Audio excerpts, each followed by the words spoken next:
that was pretty good, I would say. I'm pretty happy with that kind of results, and we will look more at the results later and how I did it and how I made this $0 professional slider thing. And when you see it, you will feel like, Jonas, you are this video is stupid because it's not rocket science, you know. So, but I guess it's the end results that doesn't make it stupid. Let's check it out.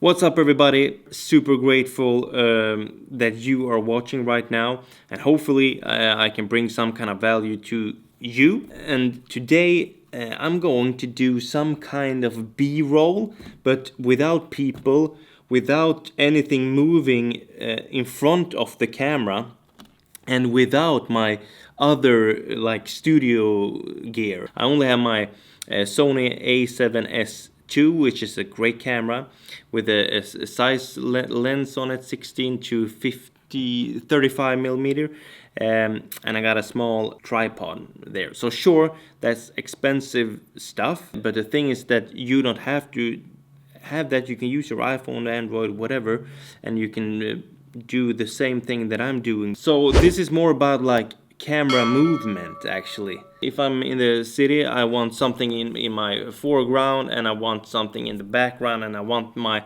object to be kind of moving or doing something super interesting. I don't want the camera to do the work. I want what I'm filming in front of the camera to do the work, and then I'm just capturing it, right? But right now, like, there's no one here, and maybe you can relate, some of you guys, if you're in quarantine right now, all alone and want to create something. How can you do some kind of interesting shots then? This one, yeah, this is not a studio lamp or anything like that. I have it in my studio, but it's not a studio lamp. I bought this like cheap in a construction store. Use what you got. That's what I'm basically trying to say, and which you can. So let's look what I did. Okay, I just took this light here and I used that as a tripod for this lamp that I had. That was the only light source I used for the products that I was filming, because it's nobody here. I don't have like a blow-up doll or anything like that, so I couldn't film that one. Now it sounded like I actually do have one. I just choose to find some cool stuff at the office here that I'm at, and I just took like this stuff that I have here. That's not mine. I stole that from another office, and actually that one as well. And actually that one as well. And I just decided to film them. But how can you film something that doesn't move in an interesting way? I found this great table, which I thought like, maybe I can slide the camera just on top of it.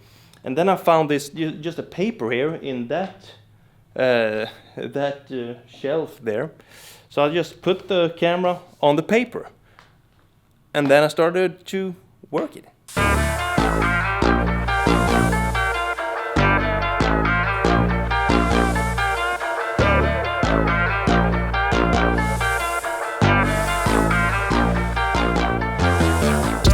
I needed to put the products higher up. Did it with some books that I found here, right? And I needed something in the background. Just put some flowers there. And since the light is coming from outside mostly, this little light, it was like it wasn't taking over. It would just put a little punch to the flower. My English. As you can see in the background, I got some lighting. So in the ceilings here, we got like different lights. I don't know if you see it. I just, did something in the background, and I think that looks so much better, which means I have really used the space. I have used things that it already exists, and I haven't used my like professional gear except the camera. And that is quite limiting, actually.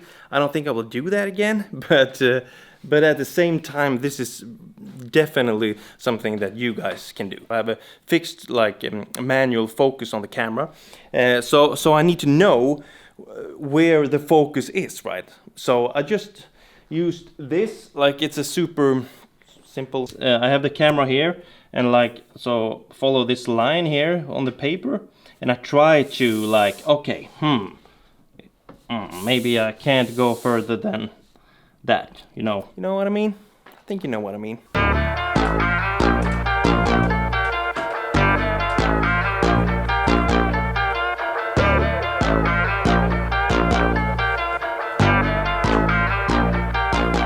I do not use S-Log or anything like that. I have 2 and 3 in this camera, and I got a bunch of different color profiles. Actually, this is the second day I'm filming this, because yesterday it was, you know, the time just went on and stuff like that, and I actually noticed when I put the material in my computer that it was not good. I used S-Log 3 and it just didn't work. It was a lot of things that didn't work. I don't know, S-Log 3, that is super hard. I needed more light, I think. Now I have no color profile. This is just like no color profile in the Sony camera. Everything is shot with no color profile right now. So is that a word? No color profile? No profile.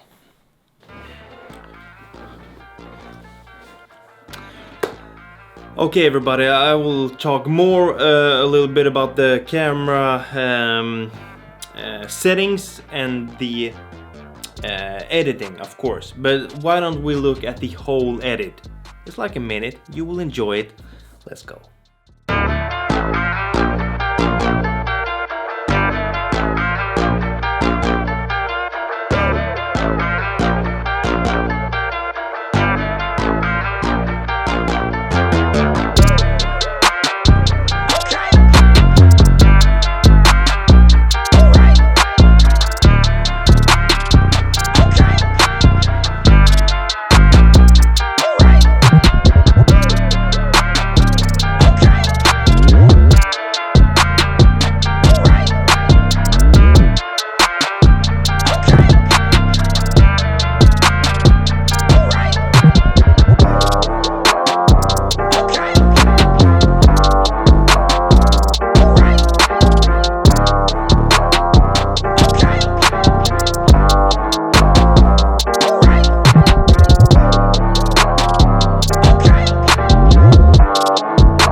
What went through my mind when I did this thing. The thing is, when you record, okay, listen, I did it like this. I will try to make a long story short. First of all, I recorded it in slow motion and also 25 frames per second. So I have both of this super smooth shots that I also could speed up in the editing process, and also more of a authentic look, and also with high shutter speed, so the global shutter doesn't, I think it's global shutter, right? You know, you don't want that gel effect, and you can decrease that a little bit by increasing your shutter speed.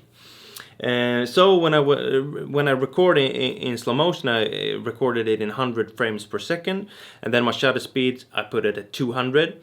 And you always need at least a double amount of shutter speed when you do like high frame rate recordings. You can try not do it. You will see in the editing what's happening. You will have a problem with like flickering lights and stuff like that. I learned the hard way, so just trust me. And I also recorded 25 frames per second, and when I did that, I did not have twice the amount in the shutter speed, because I actually had more. I think I had, I don't know, maybe I think around 200, I think. So I get that little bit of more realistic or authentic feel to it, like so you feel like you're almost there in a way, right? It's just that feeling that is super realistic in a way, because there's so much like data in every frame or something like that. I can't really explain it exactly in words, but yeah, it helped me to get a certain type of look, and also to eliminate a little bit of the jelly shutter, rolling shutter, you know. Yeah, and I wanted that super fast like movement, and I also wanted really to right. Why did I put the products up? That was actually to get like like I say in Swedish, get it with perspective, like a frog's perspective, right? Because well, the thing that is on the, in this case, the like the cell phone, like I got that old iPhone, and I saw that it was some kind of scratch or hair on it. I'm sorry about that for you guys who gets annoyed by that, but it feels more like the product feels more powerful in a way, right? You're getting more of that wow factor. So that's why I did that. And I also want to let you know the first reason why I did slow motion is also because that smoothens out the flaws of the homemade slider, you know. So I think by like camouflage the flaws with this slider, I got that slow motion, everything gets smooth, so small vibrations and stuff like that disappears a little bit more. But also actually by this fast movement like that, then you almost work with the flaws of the slider, right? It's a little bit more rough, and it's, I don't know, and I think those two styles combined became really great in the end results here. And I want to let you guys know, like you guys that don't have like a expensive camera or anything like that, I can show you. Let me see. Oh, here. So this tripod here for my phone costs like $10, something like that. You can use this the same way that I used that tripod for my A7S II. And you can put this on a piece of paper, you can just slide it, right? So that should be no problem. About the editing process, of course, I made this look a little bit more cool because of my skills in the editing software. I use Premiere Pro. There's a bunch of free software out there that you can use, and just look at tutorials and stuff like that, and you will be able to do this kind of time ramps. Maybe I can show you guys sometime. I'm just getting started here with my channel for real in English, so that will arrive to you at this channel some beautiful day. Yeah, so you know, you can do it. Right, next time I will open this box. I'm super excited about this. I've been waiting for this box for months. Yes, so stay tuned, I guess. Yeah, I hope you learned something. I hope I could help some of you guys with this material and this whole thing here. So yeah, I'm gonna do my next video. So bye.